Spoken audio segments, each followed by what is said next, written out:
காலை நேரத்தில் நான் நேரத்துக்கு ஜெபிச்சுட்டு இருக்கும்போது ஒரு சத்தம் என் காதுகளில் விழுந்தது. அதுதான் இன்னைக்கு உங்களுக்கு செய்தியாக சொல்ல போகிறேன். ஆமென்.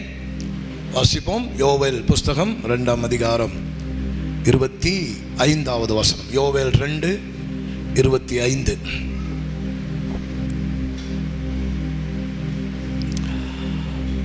சீக்கிரம் வாசிங்க, டக்குன்னு வாசிங்கன்னா நல்லா இருக்கும். வேற யாராவது கூட வாசிங்க, ஒரே ஆள் வாசிக்கணும்னு இல்லை, டக்குன்னு எடுத்தவங்க வேகமாக வாசிங்க. நான் உங்களிடத்தில் அனுப்பின என் பெரிய சேனையாகிய வெட்டுக்கிளிகளும் என் பெரிய சேனையாகிய, சொல்லுங்க, ஆண்டவருடைய பெரிய சேனையாகிய வெட்டுக்கிளிகளையும் பச்சை கிளிகளும் முசுக்கட்டை பூச்சிகளும் பச்சை புழுக்களும் பட்சித்த வருஷங்களின் விளைவை உங்களுக்கு திரும்ப அளிப்பேன். ஆமென், ஆமென், ஆமென். சொல்லுங்க, திரும்ப தேவன் எனக்கு அளிக்கிற ஒரு சீசன். நல்லா சொல்லுங்க, என்கிட்ட இருந்து எதெல்லாம் இழந்து போச்சோ அவைகளை எல்லாம் என் தேவன் திரும்ப எனக்கு தருகிற ஒரு சீசன் தான் இந்த சீசன். நல்லா கையை தட்டுறவங்க எல்லாம் பேய் அடிச்ச மாதிரி உட்கார்ந்தா உட்கார்ந்துக்கோ, பிடிச்சுக்கோ சொல்றத. Amen, hallelujah. Season of unfolding. Amen சொல்லுங்க பாப்பா. கர்த்தர் சிலதை திறக்கிறார். அல்லேலூயா, ஆமென். சில முக்கிய விஷயங்களை 2, 3, 4 மடிச்சு அப்படியே வச்சிருக்குது. உனக்காக தான் இருக்குது, முடிச்சு வச்சிருக்கிறார். ஆனா திறக்கும் பொழுதுதான் அதனுடைய முழுமையை உங்களுடைய வாழ்க்கையில நீங்க பார்க்க முடியும். கர்த்தர் இந்த காலத்துல உங்களுக்காக ஆக்கி வைத்ததை அன்ஃபோல்டிங் பண்ணுகிறார். மடித்து வைத்ததை அப்படியே திறந்து உங்க முன்னால காண்பிக்கிற ஒரு சீசன். இது உனக்காக நான் ஏற்படுத்தினது. வெட்டுக்கிளிகளும் பச்சை கிளிகளும் மொசுக்கட்டை பூச்சிகளும் பச்சை புழுகளும் பச்சை கிளிகளும் பட்சித்த ஒரு காலத்தை மீண்டும் உன்னுடைய வாழ்க்கையிலே நான் திரும்ப கொண்டு வர போகிறேன். யாரெல்லாம் விசுவாசிக்கிறீங்களோ கையை தட்டிக்கோங்க. Unfolding, season of unfolding. கர்த்தர் சிலதை எனக்காக பிறக்கிற காலம். பரிசுத்த ஆவியானவர் என்னுடைய வாழ்க்கையிலே எனக்கு வச்சிருந்த ஸ்க்ரோலை இது திறக்கிற காலம், இது ஓபன் ஆக்குற காலம், இதை வெளிப்படுத்துகிற காலம். அல்லேலூயா. இதுல என்ன அப்படின்னா, இந்த பச்சை கிளிகளையும் இதெல்லாம் அனுப்புனது பிசாசு இல்ல. அனுப்புனது யாரு சொல்லுங்க? அனுப்புனது யாரு சொல்லுங்க? நல்லா சொல்லுங்க. நான் உங்களிடத்தில் அனுப்பின என் பெரிய. அப்ப இதை அனுப்புனது யாரு? கர்த்தர். என்னடா கர்த்தர் இது? அவரே அனுப்புவாராமா, எல்லாம் அழிப்பாராமா, அப்புறம் கொஞ்ச நாளையில் அவரே திருப்பி தருவாராமா? தேவனுக்கு அப்படி சில பழக்கம் இருக்குது. அல்லேலூயா. ஆண்டவருக்கு அப்படி சில பழக்கம் இருக்குது. சிலதை மெச்சூர் ஆக்க, சிலதை அறிவுள்ளதாக ஆக்க தேவனே சில இடத்துக்கு கொண்டு போகிறார். தேவனே திறக்கிறார். ஆமென். தேவனே சிலதை எடுக்கிறார். திருப்பி தேவனே சிலதை பல மடங்காக திருப்பி கொடுக்கிறார். தேவனே சில காலத்துக்கு அமைதி ஆக்குகிறார். தேவனே சில காலத்தில் உலகத்துக்கு வெளிச்சமாக்குகிறார். ஆமென், அல்லேலூயா. யோபின் வாழ்க்கையில எல்லாம் யோபு இழந்தான், எல்லாத்தையும் இழந்தான் பாருங்க. ஆனா ஒண்ணு, ஆண்டவரை மட்டும் யோபு விடவே இல்லை. அல்லேலூயா, ஆமென். நான் உங்களுக்கு சொல்றேன் பாருங்க, நீங்கள் சிந்தின கண்ணீர்கள், துக்கம், அந்த வேதனை எல்லாம் கர்த்தர் பார்க்காம இல்லை, அவைகளை விதையாக மாற்றி கொண்டிருக்கிறார். அது மீண்டும் திரும்ப உன்னிடம் வருவதற்கு ஒரு ஆதாரமாக, ஒரு விதையாக தேவன் அதை மாற்றி கொண்டிருக்கிறார். யோபு அழுதான், புலம்புனா, கண்ணீர் வடிச்சா, துக்கப்பட்டா. அந்த காலத்துல பதிலே இல்லை. ஒரு சீசன் கடந்து போகுது பாருங்க. ஒரு 6 மாதம், ஒரு வருஷம் யோபு வாழ்க்கையில் அப்படியே கடந்து போகுது. ஒரு பதிலும் இல்லை. கர்த்தரே இருக்கிறீங்களா, எங்க இருக்கிறீங்க, ஏன் இப்படி நடக்குது, இப்படியெல்லாம் அழுது புலம்பி கத்திக்கொண்டே இருக்கிறான். ஒரு பதிலும் யோபுக்கு இல்லை. அந்த காலம் கடந்து போன பிறகு பைபிள் திட்டவட்டமாக சொல்லுகிறது, யோபை கர்த்தர் சந்தித்தார். யோபிடம் தேவன் இறங்கி வந்தார். சீசன் மாறின பொழுது வேறொன்றை செய்கிறார். யோபுக்கு இழந்து போன எல்லாவற்றையும் ரெட்டிப்பாக திரும்ப அவங்க கையில கொண்டு போய் கொடுத்துட்டு, யோபுவே, நீ சிந்தின கண்ணீர் வீணாகல, நீ பட்ட அவமானங்கள் வீணாகல, உன் தோல்விகள் வீணாகல, இந்த எல்லாம் ரெட்டிப்பாக அது என்னுடைய கரங்களிலே இருந்தது. நான் அதை விதையாக மாற்றிக் கொண்டிருந்தேன். நான் அதை உனக்கு திருப்பி கொடுப்பதற்காக ஒரு பெருக்கத்தின் விதையாக அவைகளை மாற்றிக் கொண்டிருந்தேன். இந்த இரட்டிப்பானது என்று அவன் கண் முன்னால கொண்டு வந்தார். இந்த சீசனும் அன்போல்டிங் சீசன். இந்த சீசன் அப்படிதான். எவைகள் கடந்த காலங்களில் அவமானமாக, துக்கமாக, கண்ணீராக, தோல்வியாக, பயமாக உன் வாழ்க்கைக்குள் ஊடுருவினதோ, தேவன் அதை பெருக்கிக் கொண்டிருக்கிறார். தேவன் அமைதியாய் இருப்பதினால் அவர் இல்லைன்னு அர்த்தம் இல்லை, அவர் சும்மா இருக்கிறார் அப்படின்னு அர்த்தம் இல்லை. தேவன் எதுவும் உன் வாழ்க்கையில் செய்யாமல் அமைதியாய் இருக்கிற மாதிரி நீ உணர்ந்தால் ஒன்றை நம்பு, தேவன் உனக்காக வேலை செய்து கொண்டிருக்கிறார். பரிசுத்த ஆவியானவர் உனக்காக வேலை பார்த்துட்டு இருக்கிறாரு. அவர் உன் வாழ்க்கையை திட்டம் பண்ணி கொண்டிருக்கிறார். அவர் உன் லைஃபை பிளான் பண்ணி கொண்டிருக்கிறார். அல்லேலூயா. யாருக்கும் வராத சில உபத்திரவம், யார் வாழ்க்கையிலும் வராத, சந்திக்காத சில போராட்டத்தை ஒருவேளை நீ சந்தித்திருந்தால் உனக்கு நான் தீர்க்க தரிசனம் சொல்லுகிறேன். யாரும் அடைந்திராத சில மேன்மைகளை பரிசுத்த ஆவியானவர் உன் லைஃப்ல வச்சிருக்கிறாரு. யாரும் கண்டிராத சில மகத்துவங்களை, யாரும் பார்த்திராத சில ஜெயத்தை, யாரும் பார்த்திராத சில வெற்றியை, யாரும் கண்டிராத சில மகிழ்ச்சியின் காலத்தை தேவன் உனக்கு பின்னால வைத்திருக்கிறார். பரிசுத்த ஆவியானவர் உனக்கு பின்னால வைத்திருக்கிறார். பரிசுத்த ஆவியானவர் உன் வாழ்க்கையில் அதை வைத்திருக்கிறார். bless you, bless you, bless you. சொல்றேன் பின்னால். கர்த்தர் ஒரு நாளும் ஓய்ந்திருப்பதில்லை.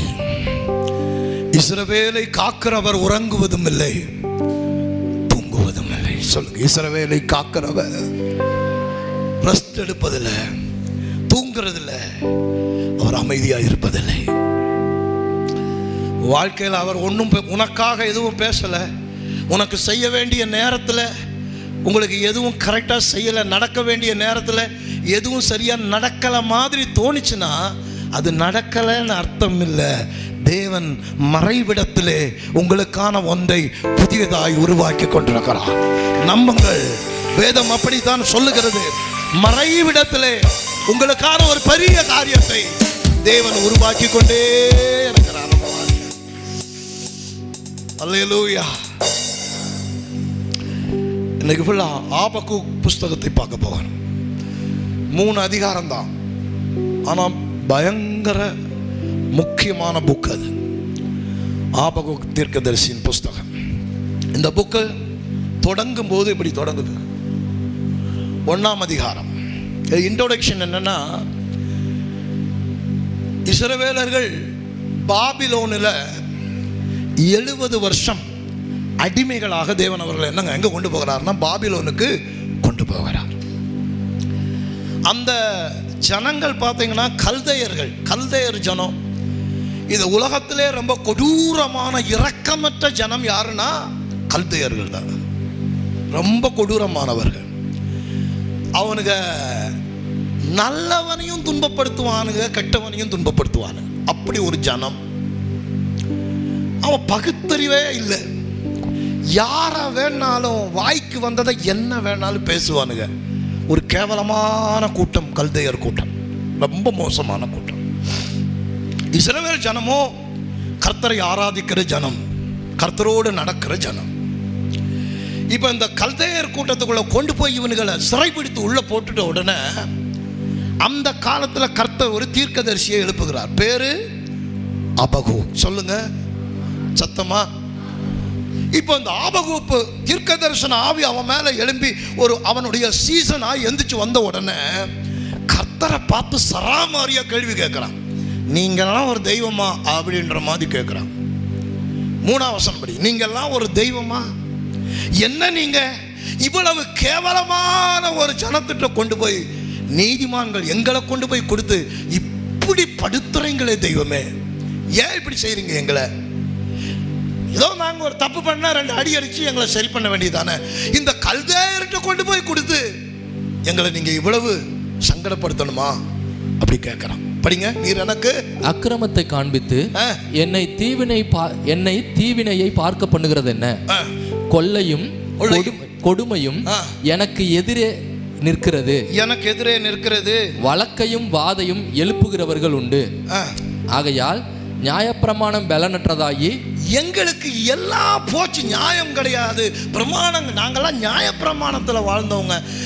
தப்பு பண்ணால் ஒருத்த அடித்து சரி பண்ணி கரெக்ட் பண்ணி இவனுங்க மோசமானவனுங்க, இவனுக்கிட்ட போய் எங்களை ஒப்பு கொடுத்து எங்களை இந்த பாடா படுத்துறீங்களே ஆண்டவரே. நிறைய நேரம் உங்கள் வாழ்க்கையில் அப்படி தானே கேட்பீங்க, ஆண்டவரே இவனெல்லாம் 5 பைசா என் முன்னால் நிற்கிறதுக்கே தகுதி இல்லாதவன், இவங்கிட்ட கொண்டு போய் என்னை நிற்க வச்சு இவன் வாயில இருந்தெல்லாம் நான் கேட்கணுமா ஆண்டவரே, இப்படியெல்லாம் என்னை ஆக்குறீங்களே அப்படி சொல்ல ஆதாங்க வரும்ல உங்களுக்குள்ள. சம்பந்தமே இல்லாதவெல்லாம் ஏதாவது உங்களை துன்புறுத்துவதற்கோ உங்களை தேவையில்லாமல் பேசுறதுக்கோ உங்களை காயப்படுத்துவதோ வரும்போது ஒரு தோணியல் உள்ள, என்னடா இவனெல்லாமா நம்மளை பேசுவான், இவனெல்லாமா நம்மளை இப்படி பண்ணுவான் அப்படின்னு. அதே மாதிரி ஆபகு ஆண்டவர்கிட்ட கேட்குறான், ஆண்டவரே எதுக்கு இப்படி பண்ணுறீங்க, ஏன் இப்படி என்ன செய்கிறீங்க, எதுக்கு இந்த விஷயங்கள் எல்லாம்? உங்களுக்கு ஒன்று சொல்கிறேன் பாருங்க. சில நேரங்களில் பொல்லாதவர்களை கூட தேவன் ஒரு கருவியாக பயன்படுத்துவார். மோசமானவனை கூட உன்னை பக்குவப்படுத்தி பதப்படுத்துவதற்கு அவனை கூட ஒரு ஊழியா கர்த்தர் வச்சிருப்பார். அல்லேலூயா. சில நேரம் அப்படி நீ உள்ள போகும் பொழுது, ஏன்னா வெட்டுக்கிளியை அவர்தான் அனுப்புகிறார், பச்சை புழுவை அவர்தான் அனுப்புகிறார், மொசுக்கட்டை பூச்சியை அவர்தான் நான் அனுப்புகிறேன்னு சொல்றாரு. அப்புறம் சொல்றாரு, அது பட்சித்த காலங்களை கவலைப்படாத, நான் உனக்கு திருப்பி தருவேனுங்கிற. இந்த கல்தேயர் ஜனத்திட்ட கொண்டு போய் இவங்களை தேவன் தான் சிறைபிடிக்கும்படி அனுப்புகிறார். இஸ்ரவேல் ஜனம் தங்களுடைய நிலையிலிருந்து கொஞ்சம் மாறும் பொழுது, அவருடைய வழக்கங்கள் இருந்து கொஞ்சம் மாறும் பொழுது, ஜபிக்காமல் போகும் பொழுது, வேதத்தை வாசிக்காமல் போகும் பொழுது, தேவையில்லாமல் அவர்கள் வாயிலை முறுமுறுக்கும் பொழுது, தேவனுக்கு பிரியமில்லாத காரியங்களை செய்யும் பொழுது கல்தேயரிடம் தேவன் அவர்களை அனுப்புகிறார். மோசமான ஜனம், வேதனைப்படுத்துகிற ஜனம், காயப்படுத்துகிற ஜனம், குற்றம் கண்டுபிடிக்கிற ஜனம், புரணி பேசுகிற ஜனம், அழுத்தம் கொடுக்கிற ஜனம். அல்லேலூயா. ஆமே. சத்தமா சொல்லுங்க ஆமே. அந்த ஜனத்துக்கிட்ட கொண்டு போய் இவங்களை விட்டுட்டாங்க. இப்போ இவன் வேவலாதி எல்லாம் எடுத்து கொட்டுறான். எந்திரிச்சு போய், என்ன நீங்க ஒரு தெய்வம் இப்படி பண்ணி போட்டீங்களே, எங்களை இந்த மாதிரி எல்லாம் பண்ணிட்டீங்களே, இந்த மாதிரி அவன் புலம்புறான். அப்ப கர்த்தர் அவங்ககிட்ட பேச ஆரம்பிக்கிறாரு. அபகூக், ஒரு புக் எடு, ஒரு பேனா எடு, எடுத்து வச்சுக்கோ. எடுத்துட்டியா? எடுத்துட்டேன். நான் சொல்றதெல்லாம் எழுது. தரிசனங்களை, நான் சொல்ற தரிசனத்தை எல்லாம் எழுது. 2ஆம் அதிகாரம். அப்பொழுது கர்த்தர் எனக்கு பிரதியுத்தரமாக, நீ தரிசனத்தை எழுதி அதை கடந்து ஓடுகிறவன் வாசிக்கும்படி பலகைகளிலே தீர்க்கமாக வரை. எல்லாம் எழுது. வர படம் போட வேண்டியதை படத்தை போடு, நான் காட்டுறதெல்லாம் படத்தை போடு, நான் எழுத சொல்றது எல்லாம் எழுது. நீ என்ன என்கிட்ட இப்படி பேசிட்டு இருக்கிற? ஆபகு, நீ ஒரு ப்ராஃபட், ஓகே. நான் யார்ப்பா? நான் இந்த ஜனத்தினுடைய அப்பா, இந்த ஜனத்தினுடைய அப்பா, தகப்பன். நீ அப்பா அந்த ஜனத்தை பெத்த, நீ அப்பா வழி நடத்தின, ஓ ஆவிய அப்பா அந்த ஜனத்துக்குள்ள நீ வச்ச, ஏன் ஆவிய எல்லாம் வச்சிருக்கிற. அப்ப இது யார் ஜனம்? உன் ஜனம் சொல்றதை விட இது யார் ஜனம்? என்னுடைய ஜனம். என்னுடைய பிள்ளைகள் இவர்கள், என்னுடைய ஜனம் இவர்கள். நானே என் பிள்ளை அடிக்கிறது கொஞ்சம் யோசிப்பேன். இன்னொருத்தர் அடிக்கிறத நான் பார்த்துட்டு இருப்பேனா, நீ என்ன பயங்கர அறிவாளி புத்திசாலி மாதிரி பேசிட்டு இருக்கிற? ஆபகம் எடு, பலகை எடு, புக் எடு, பேனா எடு, எழுது. நீ தரிசனத்தை கடைந்தோடுகிறவன் வாசிக்கும்படி பலகைகளை எழுது. நீ என்ன கேட்டுட்ட? என்ன பார்த்து? என் ஜனத்தை குறித்து அக்கறை இல்லைன்னு கேட்டுட்ட? என் பிள்ளைகளை பார்த்து எனக்கு பொறுப்பு இல்லைன்னு கேட்டுட்ட? இன்னொருத்தங்கிட்ட கொடுத்து அடிக்க விடுறையே, அவன் திட்டுறான், கேவலப்படுத்துறான், அடிக்கிறான், அசிங்கமாக பேசுறான், எல்லாத்தையும் பார்த்துட்டு நீ சும்மா இருக்கிறியே, என்ன கடவுள் அப்படின்னு என்ன பார்த்து நீ கேட்டுட்ட? எழுது, தரிசனத்தை எழுது. கடைந்தோடுகிறவன் வாசிக்கும்படி தீர்க்கமாக அதை எழுது. குறித்த காலத்துக்கு தரிசனம் இன்னும் வைக்கப்பட்டிருக்கிறது. இங்க பாரு, ஆபகூக், குறித்த காலத்திற்கு தரிசனம் இன்னும் வைக்கப்பட்டிருக்கிறது. உனக்கு தெரியாதே. நீ என்ன நினைச்சிட்ட? என் ஜனத்துக்கிட்ட இன்னொரு கூட்டத்துக்கிட்ட விட்டு என் ஜனத்தை அழிக்க போறேன்னு நினைச்சிட்ட. இல்ல, நான் என் ஜனத்துக்கு ஒரு குறித்த காலத்தை வைத்திருக்கிறேன். ஒரு குறித்த காலத்துக்கு அவர்களை தூக்கி வெளியே கொண்டு வரும்படிக்கு நான் கல்தேயர் கையில கொஞ்ச நாள் ஒப்பு கொடுத்தது உண்மைதான். ஆமே, உன்னுடைய வாழ்க்கையில சிறைப்பட்ட காலங்கள் கொஞ்சம் வந்தது உண்மைதான், கொஞ்சம் நடந்தது உண்மைதான். ஒருவேளை நடந்து கொண்டிருந்தாலும் அதுவும் உண்மைதான். அதனால தேவன் உன்னை மறந்து விட்டார் என்று அர்த்தம் அல்ல. தேவன் உன்னை குறித்து ஒரு பெரிய தரிசனத்தை எழுதி கொண்டிருக்கிறார். இந்த சபையை குறித்து, இதுக்குள்ள இருக்கிற சிலரை குறித்து கர்த்தர் பெரிய தரிசனங்களை எழுதி கொண்டிருக்கிறார். சகோதரியே, சகோதரா, நம்பு, தேவன் உன்னை குறித்து ஒரு தரிசனத்தை வரைந்து கொண்டிருக்கிறார். ஒரு குறிப்பிட்ட காலம், ஒரு குறிப்பிட்ட காலம் நீ அமைதியா இருக்கிற மாதிரி இருந்தா, ஏதோ மந்தமா இருக்கிற மாதிரி இருந்தா, ஒன்னும் இல்லாத மாதிரி இருந்தா, ஒன்னும் இல்லாம போயிருச்சுன்னு அர்த்தம் இல்ல.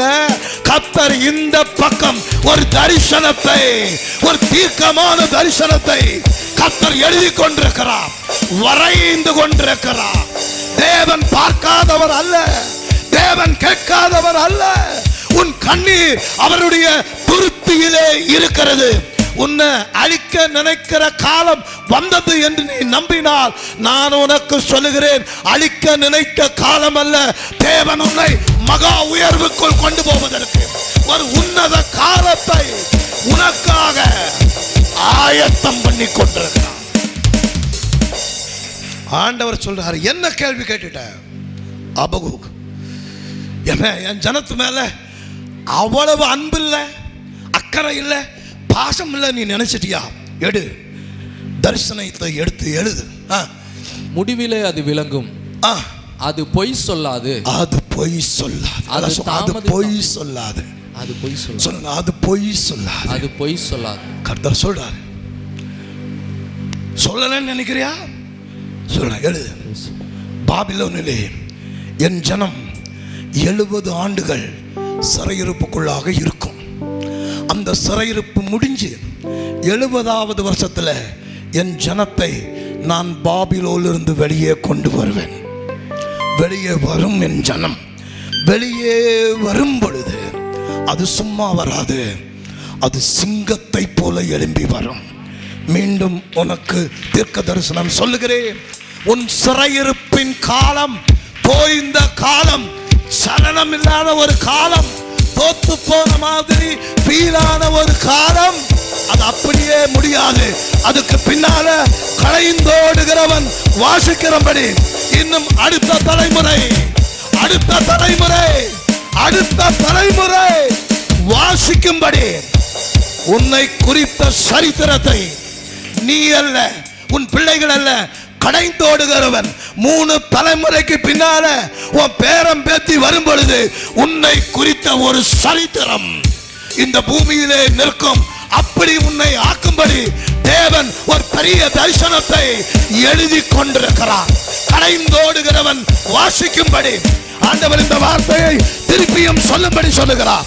இங்கே இருக்கிற சிலருடைய சரித்திரங்களை, சிலருடைய வாழ்க்கையை நீ பார்த்தது மட்டுமில்ல, உன் பிள்ளைகள் பார்க்க போறது மட்டுமில்ல, அடுத்த 3ஆம் தலைமுறை கடைந்தோடுகிறவன், 3-4 தலைமுறைக்கு பின்னால வருகிறவன், எங்க தாத்தா இருந்தாரு, அவர் இப்படி வாழ்ந்தாரு, என் பாட்டி இருந்துச்சு, அது இப்படி வாழ்ந்துச்சு அப்படின்னு சொல்லத்தக்க விதத்துல உன் வாழ்க்கையை புதுவிதமாக தேவன் எழுதி கொண்டிருக்கிறார்.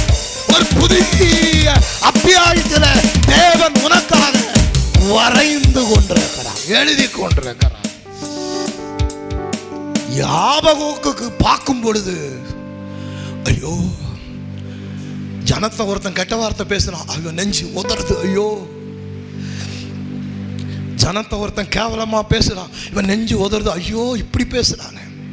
ஒருத்தன் அடிக்கிறான், ஐயோ இப்படி நடக்குதே, ஐயோ ஐயோ ஐயோ, நல்லா இருந்தாங்களே, எப்படி வாழ்ந்தாங்க, எப்படி இருந்தாங்க, இப்படி ஆயிடுச்சு. ஏய் பேசாம இரு. கர்த்தர் ஒரு பெரிய தரிசனத்தை கடைந்தோடுகிறவன் வாசித்துக் கொள்ளும்படி ஒரு மகா சரித்திரத்தை ஆண்டவர் எழுதி கொண்டிருக்கிறார்.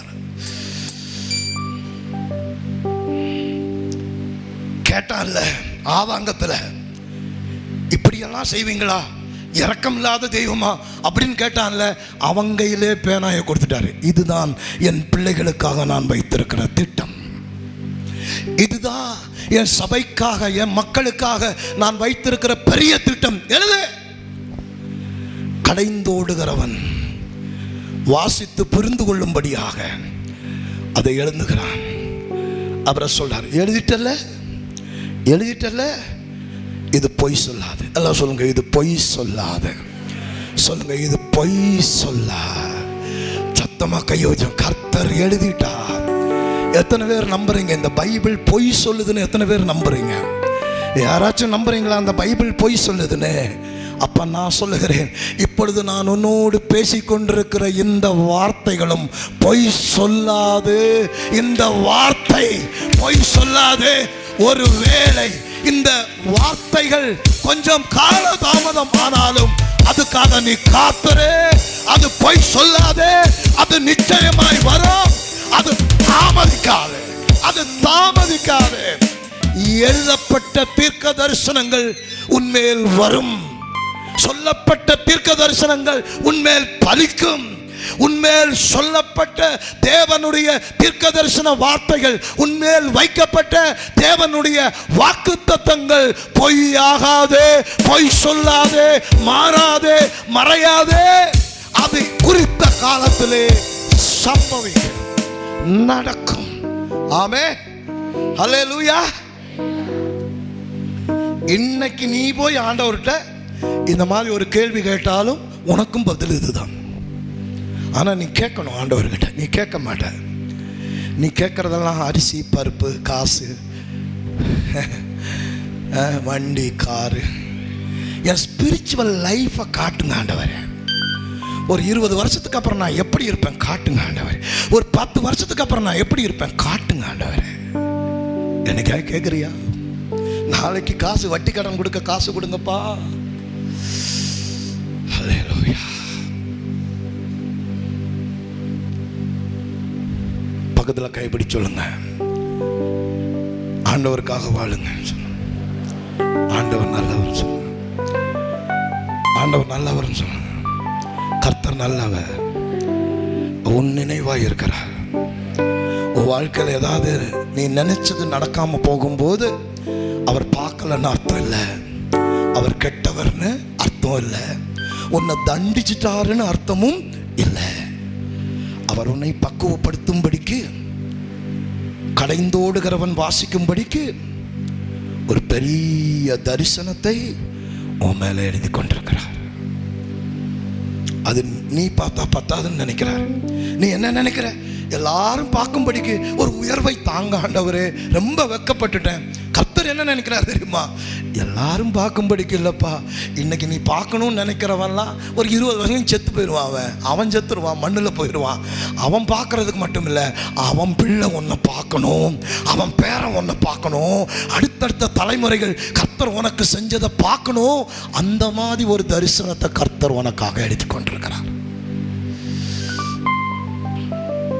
சொல்லுங்க பயப்படாதன்னு சொல்லுங்க. பயப்படாத சொல்லுங்க. பயப்படாத, கவலைப்படாத சொல்லுங்க. கவலைப்படாத. ஆதியாகமம் 50:20 யோசேப்பை பத்தி எப்படி சொல்லுது?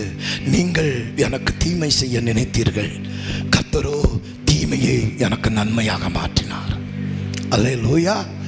இன்னைக்கு உனக்கு தீமை செய்கிற தீமைகள் அது தீமையாகவே நிற்காது. தேவன் ஒரு காலம் மாறும் பொழுது அதை உனக்கு நன்மையாக மாற்றுவார்.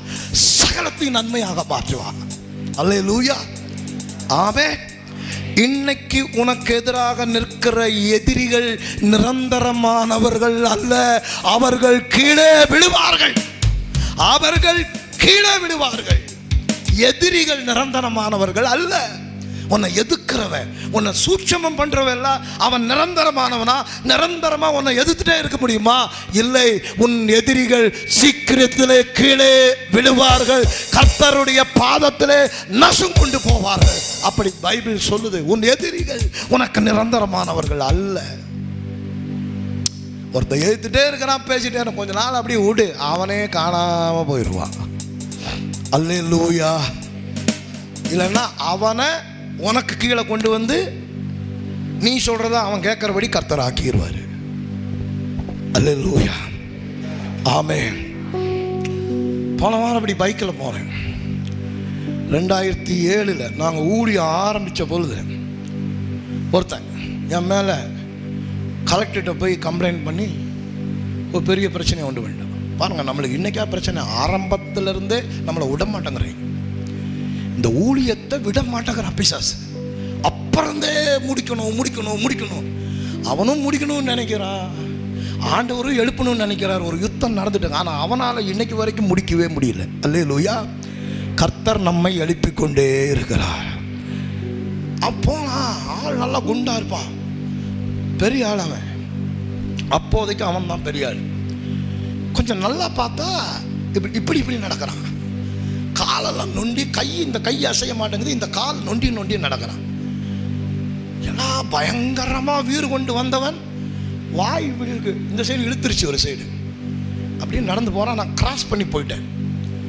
என்னப்பா விஷயம்னு இன்னொருத்தவங்கிட்ட விசாரிச்சா, சார் தெரியாதுங்களா சார், என்ன ஸ்டோக் வந்துச்சு சார், கையை காலெல்லாம் இழுத்து இப்போ அப்படியே கொஞ்சம் இப்போதான் இருந்துச்சு நடமாடுறான். உன் எதிரிகள் உனக்கு நிரந்தரமானவர்கள் அல்ல. ஒருத்தர் எதுக்குறானா கொஞ்ச நாள்ல காணாம போயிடுவான். உனக்கு முன்பாக ஒரு வழியாய் எதிர்த்து வருவார்கள். மிச்சத்தை சொல்லுங்க. அவ்வளவுதான். உன்னை எதிர்ப்பவன் ஒருவனும் இல்லை. உனக்கு முன்னால எதிர்க்கிறவன் ஒருத்தனும் இல்லை. எஸ்பெஷலி யூதா கோத்திரத்தோட சிங்கம் நான். என்னை எதிர்க்கிறதுக்கு ஒருத்தனுக்கும் சக்தியும் இல்லை, என்னை ஒருவனும் எதுக்கவும் முடியாது. ஆமே. வந்த கோத்திரம் அப்படி. அல்லேலூயா. ஆமே. வச்சிருக்கிற அபிஷேகம் அப்படி. அல்லேலூயா. ஒருவனும் உனக்கு முன்பாக எதிர்த்து நிற்பது இல்லை. ஆமே. பக்கத்தில் கைப்பிடி சொல்லுங்க. உனக்கும் இதே தான். ஒருவனும் உனக்கு முன்பாக எதிர்த்து நிற்பது இல்லை. சொல்லுங்க. ஒருவனும் உனக்கு முன்பாக எதிர்த்து நிற்பது இல்லை. உங்க வாழ்க்கையில் அப்படி கேள்வி வருதா? அப்பப்பா ஆண்டவரே என்னப்பா ஏதோ சொன்னீங்க, ஒன்றும் நடக்க மாட்டேங்க, இருக்கீங்களா இல்லையா? அப்படியெல்லாம் ஒரு கேள்வி வந்தா ஆபகூக்கு கதை தான் உங்களுக்கு கூப்பிட்டு அவனையே எழுத சொல்லிட்டார். இந்த எழுது பாரு, என் ஜனத்துக்காக நான் ஆக்கி வைத்திருக்கிற மகிமையை பாரு. அடுத்த வருஷம் குறித்த காலத்துக்கு தரிசனம் இன்னும் வைக்கப்பட்டிருக்கிறது. 4ஆம் வசனம். முடிவிலே அது விளங்கும். அது போய் இதோ அகங்காரியா இருக்கிறானே, அவனுடைய ஆத்துமா அவனுக்குள் செம்மையானதல்ல, தன் விசுவாசத்தினாலே நீதிமான் பிழைப்பான். கையை வச்சு சொல்லுங்க. தன் விசுவாசத்தினாலே நீதிமான் பிழைப்பா. சொல்லுங்க. 5 தடவை சொல்லுங்க. தன் விசுவாசத்தினாலே. சொல்லுங்க. என்னுடைய விசுவாசத்தினாலே. எது எப்படி இருந்தாலும் சரி, என்னுடைய விசுவாசத்தினாலே நான் சொல்லுங்க பிழைப்பேன். சொல்லுங்க. என்னுடைய விசுவாசத்தினாலே நான் பிழைப்பேன். ஆமென். ஆமென். ஆமென். இந்த ரோமரு புதிய ஏற்பாட்டில் இருக்க முக்கிய நிருபங்கள் எல்லாம் இந்த ஆமோசுடைய அஸ்திபாரத்திலிருந்து, இந்த ஆபகூக்கினுடைய அஸ்திபாரத்திலிருந்து எழுதப்பட்டது. என்ன சொல்றான் பாருங்க, ஏய் என்ன வந்தாலும் சரி, எது வந்தாலும் சரி, எனக்கு முன்னால என்ன நடந்துட்டாலும் சரி, என்னுடைய விசுவாசத்தினாலே நான் பிழைப்பேன். ஆமென். எத்தனை பேருக்கு விசுவாசம் இருக்க உள்ள கர்த்தர் ஒருவர் இருக்கிறார் என்றும் அவர் கூப்பிடுகிறவர்களுக்கு செவி கொடுப்பார் என்றும் நீ விசுவாசித்தால் உன்னுடைய விசுவாசத்தின்படியே நீ பிழைப்பாய். ஆமென். ஆமென். கர்த்தர் எல்லாம் சொல்லிட்டு வாடா, சரி நான் தான் சரியில்லை, கடவுள் சரியில்லைங்கிற, உனக்கு விசுவாசம் இருக்கா இல்லையா? இருக்கு. இருந்தா, உனக்கு விசுவாசம் இருந்தா நீதிமான் அவன் விசுவாசத்தின்படியே அவன் பிழைப்பான். ஆமென். எனக்கு ஒரு விசுவாசம் இருக்கு. என்ன விசுவாசம் தெரியுமா?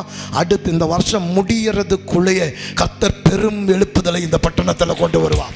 பெரும் மாற்றத்தை சபைக்குள்ள கொண்டு வருவார். ஒரு கூட்ட ஜனம் எந்திரிச்சு ஊழியம் செய்யும். பெரிய அறுவடை நடக்கும். பொருளாதார பிரச்சனைகள் மாறும். இங்கிருந்து அநேகரை சூப்பர் நேச்சுரல் ஒரிஜினல் மினிஸ்ட்ரிக்கு கர்த்தர் எழுப்புவார். நான் நம்புறேன். அல்லேலூயா. ஆமென். வேரையும் பதரையும் கர்த்தர் பிரிக்கிறார். அல்லேலூயா. ஒரிஜினல் சூப்பர் நேச்சுரல் ரலத்தில் வாக் பண்றது யாரு? யாரு ஆவிக்குரிய மனுஷன்? ஆவிக்குரிய மண்டலத்தில் உண்மையா பார்க்கிறது யாரு? உண்மையா கேட்கிறது யாரு? வேரையும் பதரையும் கர்த்தர் தனியா பிரிக்கிறார். அல்லேலூயா. இந்த வருஷம் ஒன்று நடக்கும். இதுவரைக்கும் நாம் தான் இருந்த பதர்களை எல்லாம் கர்த்தர் தட்டி தூக்கிட்டு ஒரிஜினல் மணிகளை ஆவிக்குரிய உலகத்திலே பார்க்கவும் கேட்கவும் உணரவும் சிந்திக்கத்தக்க விதத்தில் ஒரு சேனையை ஆமென். பைபிள் சொல்லுது, நீதிமானுடைய விசுவாசம் அவனுக்கு அப்படியே ஆகும். அப்படிதானே சொல்லுது. தன் விசுவாசத்தினாலே. யார் விசுவாசத்தினால? கையை வைத்து சொல்லுங்க. யார் விசுவாசத்தினால? தன் விசுவாசத்தினாலே நீதிமான். சொல்லுங்க, நீங்க பாவியா நீதிமானா? சத்தமா, நீங்க பாவியா நீதிமானா? உங்களுக்கு விசுவாசம் இருக்கா இல்லையா? என்ன விசுவாசம் இருக்கு? நீங்க நல்லா நீடித்த ஆயுசு நாளோட வாழுவேன் நம்புறீங்களா?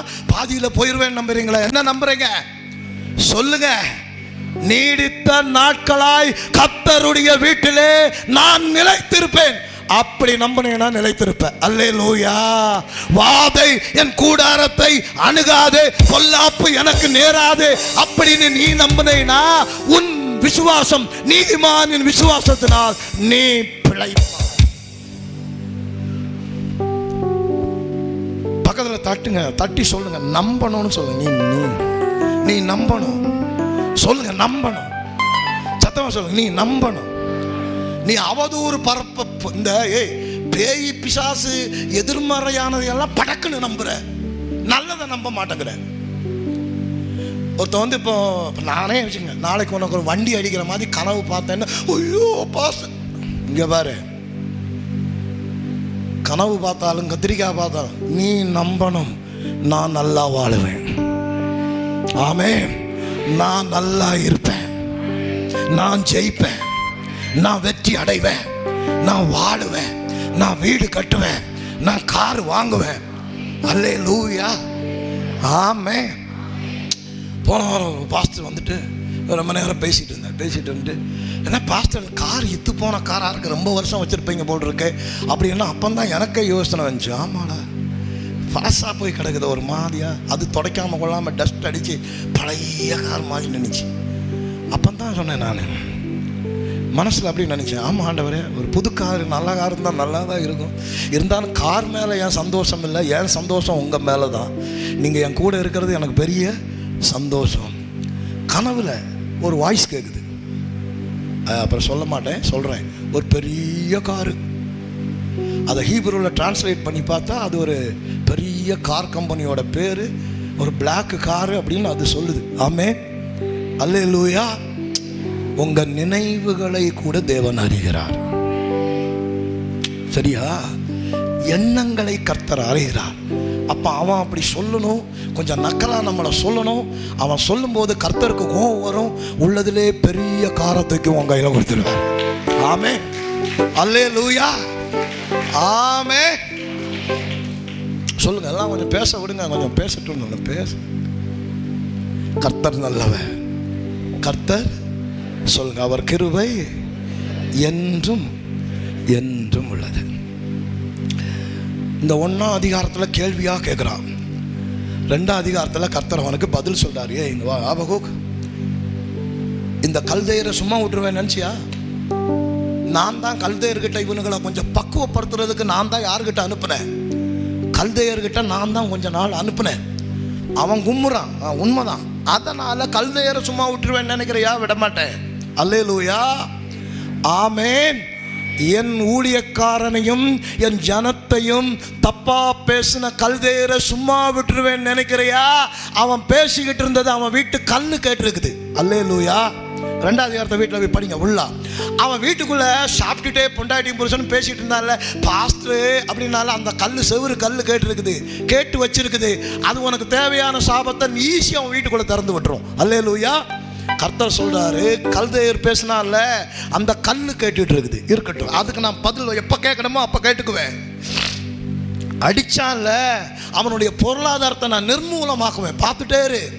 அப்புறம் உன்னை பாடாப்படுத்தினால அவன் சந்ததியை நான் விட மாட்டேன், பார்த்துக்கோ. இப்படி எல்லாம் ஆபகூக்கு சொல்லிக்கிட்டே வர்றாரு. எகிப்துல ஜனத்தை கொண்டு போய் கர்த்தர் வச்சாரு. இந்த பார்வோன் ஜனங்களை விடவே மாட்டேங்கிறான், அப்படிதானே? 10 வாதைகளை அனுப்பியும் விட மாட்டேங்கிறான். ஆனா பைபிள் என்ன தெரியுமா போட்டிருக்கு? கர்த்தர் பார்வோனின் இருதயத்தை கடின. அப்ப அவன் இருதயத்தை கடினப்படுத்தல யாரு? சொல்லுங்க. ஒரு பிள்ளைய கொண்டு போய் ஒருத்தவங்க கொடுப்பீங்களாமா? போடு 4 போடும்பீங்களாமா? அப்புறம் ஜெபம் பண்ணுவானாப்பா, விடு. என்ன 10 தடவை இப்படி நடக்குது. ஆனா கர்த்தர் சொன்னாரு, என் ஜனத்தை நான் வெளியில கொண்டு வரதுக்கு ஒரு பிளான் பண்ணினது உண்மைதான், அவங்கள சீர்படுத்த நினைத்தது உண்மைதான். ஆனா எவன் என் ஜனத்தை அடிச்சானோ, எவன் என் ஜனத்தை தப்பா பேசினானோ அவனுக்கு ஏற்கனவே ஒரு செங்கடலை நான் பிளான் பண்ணி வச்சுட்டேன். பார்வோனும் அவனுடைய சேனையும் தப்பிக்க முடியாது. என் ஜனத்தை தொட்டவனை செங்கடலுக்குள்ள கொண்டு போய் பதில் மீட்டாம நான் விட மாட்டேன். அது ஏற்கனவே எழுதி வச்ச திட்டம். அல்லேலூயா. ஆபகூக்கு அதை தான் கர்த்தர் ஞாபகப்படுத்துறார். 2ஆம் அதிகாரம் ஃபுல்லா, நேரம் இல்லாதனால நான் வீட்டில் போய் படிங்க. 2ஆம் அதிகாரம் ஃபுல்லா எப்படி கல்தேயரை நான் திருப்பி அடிப்பேன் அப்படின்னு ஆண்டவர் சொல்லிக்கிட்டே வர்றாரு. ஆபகூக்கு அப்படியே பயந்துட்டான். சேச்சே, தப்பா போய் கேட்டுட்டோமே, நம்ம என்ன நினைச்சிட்டோம்? ஆண்டவருக்கு இரக்கமே இல்லை, அவருக்கு ஒரு தயவே இல்லை. இந்த ஜனத்தை கொண்டு போய் சொந்த பிள்ளைகளை கொண்டு போட்டு இப்படி பாடாப்படுத்தி அந்நிய, அதுவும் உள்ளதிலே மோசமான ஜனத்திட்ட கொண்டு போய் இப்படி பேச விட்டு அடிக்க விட்டு சங்கடப்படுத்தி வேதனைப்படுத்துறாருன்னு நினைச்சோம். ஆனா இந்த தெய்வம் 1000 மடங்கு அந்த ஜனத்து மேல அன்பை வச்சு, இரக்கத்தை வச்சு, பாசத்தை வச்சு, நேசத்தை வச்சு இவங்களை திருத்தி அடுத்த கலைந்தோடுகிறவன் ஒரு 4 தலைமுறைக்கு இவங்களை பத்தி பேசணும்ன்றதுக்காக அந்த ஜனத்தை கல்தேயர்கிட்ட கொடுத்து கர்த்தர் உருவாக்கி கொண்டிருக்கிறார், தயார்படுத்திட்டு இருக்கிறார். இது ஆண்டவர் அவனுக்கு எடுத்து சொன்ன உடனே 2ஆம் அதிகாரம் 5 19 வரைக்கும் ஆண்டவர் அவங்கள்ட்ட பேசுறாரு. இந்த மாதிரி பேசி அவனுக்கு புரிய வச்ச உடனே அவன் ரொம்ப சோகமாயிட்டான். 20ஆம் வசனம் சொல்லுது, கர்த்தர் தம்முடைய ஆலயத்தில் இருக்கிறார். கர்த்தர் தம்முடைய எல்லாம் கேட்டு முடிச்ச உடனே ஆளுக்கு புத்தி வந்துருச்சு. உடனே சொல்ல, ஐயோ தப்பா புரிஞ்சுட்டேன், கர்த்தர் தம்முடைய ஆலயத்தில் இருக்கிறார். கையோத்தி சொல்லுங்க, கர்த்தர் த்ரோன், அவருடைய அதிகாரத்திலே, அவருடைய சிங்காசனத்திலே கர்த்தர் இருக்கிறார். ஒரு நாளும் அவர் அங்கிருந்து மாறவே இல்லை. கர்த்தர் மாறவே இல்லை. அவரோட த்ரோன்ல, அவருடைய சிங்காசனத்தில் அவர் இருக்கிறார். அல்லேலூயா, ஆமே. அப்போ காணாத காலம், ஜனங்களை கர்த்தர் பார்க்கல அப்படின்னு ஒரு சோதனை காலத்துக்குள்ள போகும்போது ஆபகுக்கு டக்குன்னு எழுதுறா. 2ஆம் அதிகாரம் 1ஆம் வசனத்துல இந்த மாதிரி ஒரு இருண்ட காலம் வரும்பொழுது நீ அங்கங்கே செவுத்துல முட்டிக்கிட்டு யார்கிட்டயாவது போய் சொல்லிக்கிட்டு இப்படி ஆகி போச்சுக்கா, அப்படி நடந்து போச்சுக்கா, என்ன பண்ணுறது, ஒன்றும் சரியில்லை, பாஸ்டர் திட்டாரு, கண்டுக்கவே மாட்டேங்கிறாரு, அப்படி இப்படியெல்லாம் அழுகக்கூடாது. என்ன பண்ணணும்னா 2ஆம் அதிகாரம் 1ஆம் வசனம் சொல்லுது, டவர் மேலே ஏறணும். எங்கே ஏறணும்? காவலிலே தரித்து அரணிலே நிலை கொண்டிருந்து அவர் எனக்கு என்ன சொல்லுவார் என்றும் அவர் என்னை கண்டிக்கும் போது நான் என்ன உத்தரவு சொல்லுவேன் என்றும் கவனித்து பார்ப்பேன் என்றேன். காவலிலே தரித்து அப்படின்னா என்ன? காவலிலே தரித்து. எலியா சொல்லுகிறான், கர்த்தருக்கு முன்பாக நிற்கிற எலியாவாகிய நான். ஆபகூக் சொல்றான், காவலிலே தரித்து.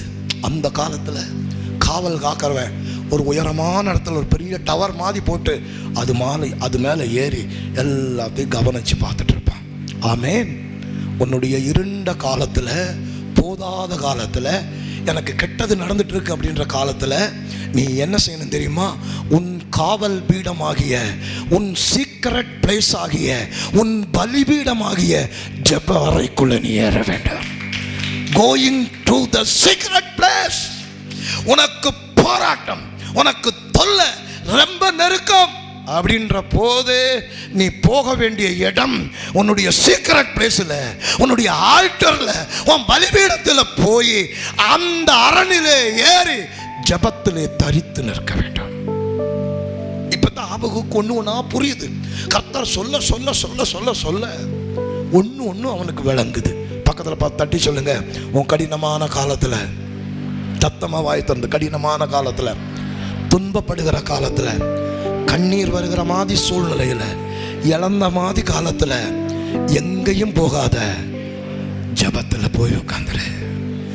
அதிக ஜபத்தை பண்ணு, ஜபத்தை கூட்டு. 2 மணி நேரம் பண்ணியா 4 மணி நேரம் பண்ணு, 4 மணி நேரம் பண்ணியா 8 மணி நேரம் பண்ணு. காவலிலே தரித்து நெல், அரணிலே நிலை ஒன்று. ஒரு அல்லேலூயா சொல்லுங்க. நீங்க எப்படி வாழ்றீங்க? பிரச்சனை வரும்போது அழுது புரண்டு துவண்டு அப்படி ஆகிறீங்களா? காவலிலே அரணிலே நிலை கொண்டிருக்கிறீர்களா? பரிசுத்த ஆவியானவர் உங்களுக்கு ஒரு ஆலோசனை சொல்லுகிறார். எல்லாத்துக்கும் ஒரு இருண்ட காலம் இருக்குது. அந்த இருண்ட காலம் வரும் பொழுது காவலிலே நிலை கொண்டு. அல்லேலூயா. நவம்பர் மாதம் ஆண்டவர் சொன்னார், இனி நீ இரவு தூங்கக்கூடாது, உன் தூக்கம் எனக்கு வேணும். காவலிலே நிலை கொண்டு, அரணிலே தரித்திரு. இப்படி இருக்கும் பொழுது உனக்கான தீர்க்க தரிசனத்தை கர்த்தர் கடைந்தோடுகிறவன் வாசிக்கும்படி எழுத ஆரம்பித்து விடுவார். அல்லேலூயா. நீங்க நினைக்கிறீங்க கர்த்தர் உங்களை மறந்துட்டாருன்னு? இல்ல, கை வைத்து சொல்லுங்க, என்ன மறக்கல. வேற ஒண்ணு எழுதிட்டு இருக்காரு எனக்காக. ஒரு புது லைஃப் எழுதிட்டு இருக்கிறாரு, ஒரு புது உயர்வை எழுதிக்கிட்டு இருக்கிறாரு, ஒரு புதிய மேன்மையை எனக்காக எழுதி கொண்டிருக்கிறார்.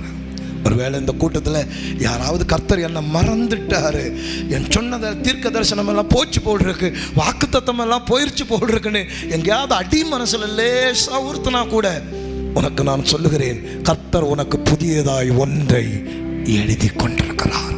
கடைந்தோடுகிறவன் வாசிக்கும்படி ஒரு புதிய தரிசனத்தை அவர் எழுதி கொண்டிருக்கிறார் உனக்காக. இதையெல்லாம் ஆண்டவர்கிட்ட கேட்டுட்டான். கோபத்தில் ஆண்டவர்கிட்ட போய் பேச ஆரம்பிச்சு ஆண்டவர் விஷயங்களை எல்லாம் எடுத்து அவனுக்கு காட்டி அவன் கேட்டு பார்த்த உடனே ஆபகு கோபமா எந்திரிச்சு போனவன் இப்போ வேற மாதிரி வருகிறான். அத்தி மரம் கருகினாலும் ஆராதனை ஓயாது. கையை வைத்து சொல்லுங்க. இன்னைக்கு செய்திக்கு பேர் என்ன தெரியுமா? அத்தி மரம் கருகினாலும் என் ஆராதனை ஓயாது. சத்தமா சொல்லுங்க. அத்தி மரம் கருகினாலும் என் ஆராதனை ஓயாது. கர்த்தர் எல்லாத்தையும் அவனுக்கு விளக்கி சொன்ன உடனே 3ஆம் அதிகாரத்தில் வந்து ஆபகுக்கு எழுதுறான், அத்தி மரம் துளிர் விடாமல் போனாலும் போனாலும் திராட்சை செடி பழம் உண்டாகாமல் போனாலும் பலன் கொடாமல் போனாலும் ஒலிவ மரத்தின் பலன் அற்று போனாலும்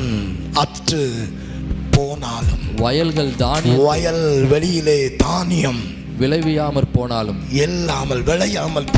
கிடையில் ஆட்டு மந்தைகள் முதலற்று போனாலும் தொழுவத்திலே மாடுகள் இல்லாமல் போனாலும் நான் கர்த்தருக்குள் மகிழ்ச்சியாயிருப்பேன். ஆமென், ஆமென், ஆமென். எந்திரிச்சு 5 நிமிஷத்துல முடிக்கிறேன். இப்போ பக்கத்தில் உங்க கைப்பிடி சொல்லுங்க. அத்தி மரம்.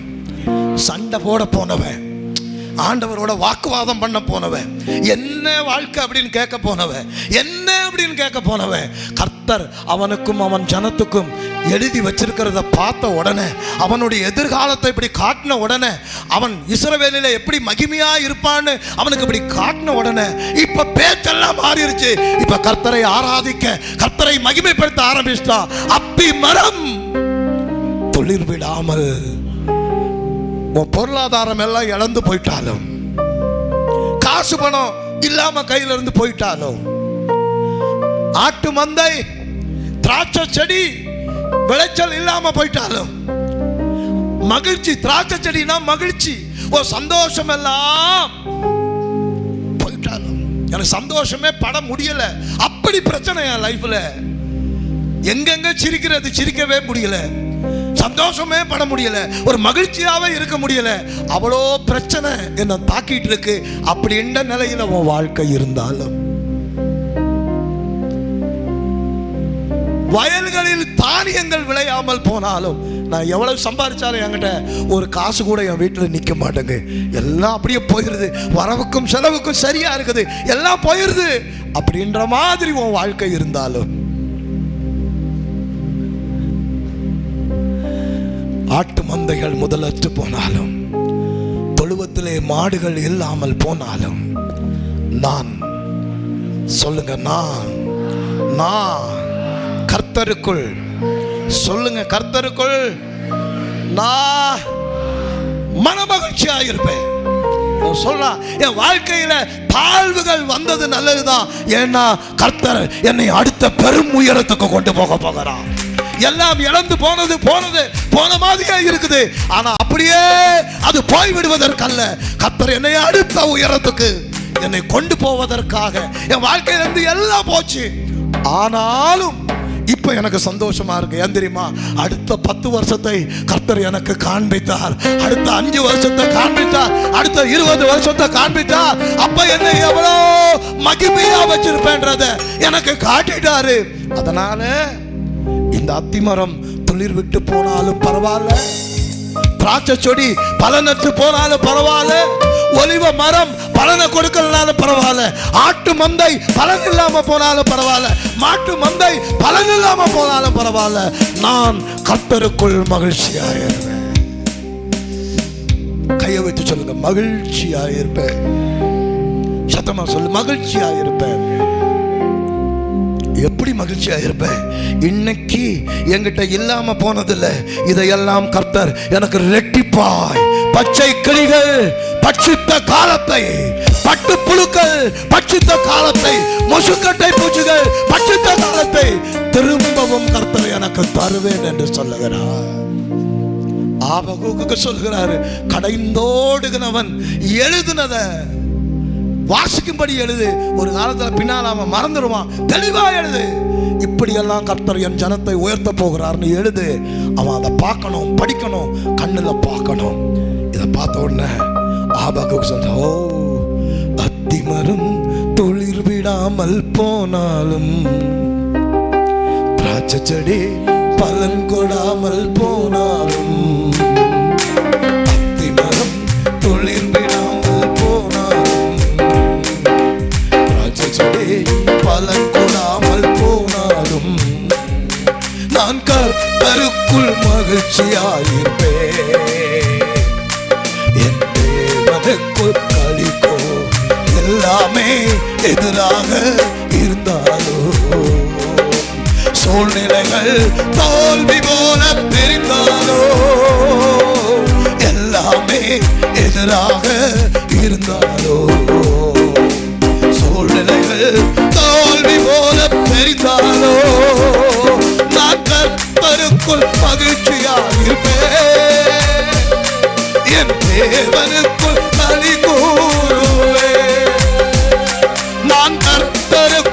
மகிழ்ச்சியாயிருப்பே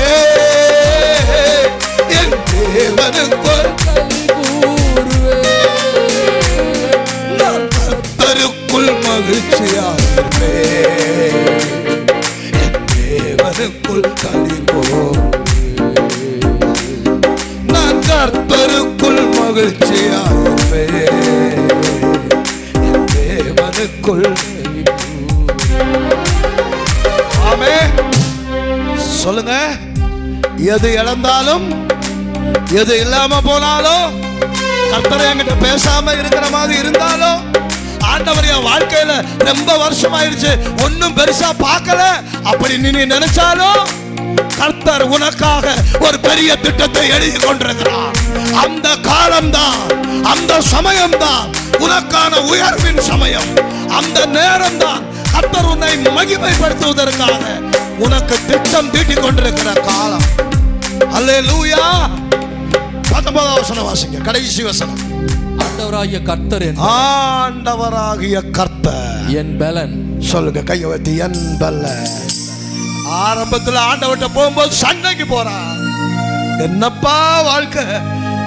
கடைசியில கர்த்தர் அவனுடைய வாழ்க்கையின் பரிமாணங்களை திட்டங்களை காட்டி முடிச்ச உடனே அடுத்து வாய் மாற்றி சொல்லுதா, கர்த்தர் என் பலனாக இருக்கிறார். அவர் என் கால்களை மான் கால்களை போல் ஆக்கி என்னை உயரமான ஸ்தலங்களில் என்னை நடக்க பண்ணுவார். அப்படி ஒரு திட்டத்தை அவர் தீட்டிக் கொண்டிருக்கிறார். இது நெகியோத் என்னும் வாத்தியத்தில் வாசிக்கப்பட்ட உனக்கு ஒரு சங்கீதத்தை கர்த்தர் எழுதி கொண்டிருக்கிறார். நீ துக்கப்பட்ட காலத்தை மறுபடியும் திருப்பி ஆனந்த களிப்பாய் பாடுவதற்கு ஒரு சங்கீதத்தை தேவன் உனக்காக எழுதி கொண்டிருக்கிறார். முந்தின சபையின் மகிமையை விட பிந்தின சபையின் மகிமை பெரியதாயிருக்கும். உன் முந்தின காலத்தை விட உன் பிந்தின காலம் மகிமையானதாய் மாறப்போகிறது. That is a prophetical message. கர்த்தர் உன் வாழ்க்கை அப்படிதான் எழுதி இருக்கிறாரு. கையை பிடிச்சு சொல்லு, பயப்படாத, கலங்காத, சோர்ந்துடாத. உன் வாழ்க்கையை கடைந்தோடுகிறவன் 4 தலைமுறைக்கு அந்த பக்கம் வர்ற ஒருத்தன் படிக்கிறபடி கர்த்தர் இப்பொழுது உன் வாழ்க்கையை எழுதி கொண்டிருக்கிறார். பரலோக பிதாவே, உங்க பிள்ளைகளை ஆசீர்வதிக்கிறேன்.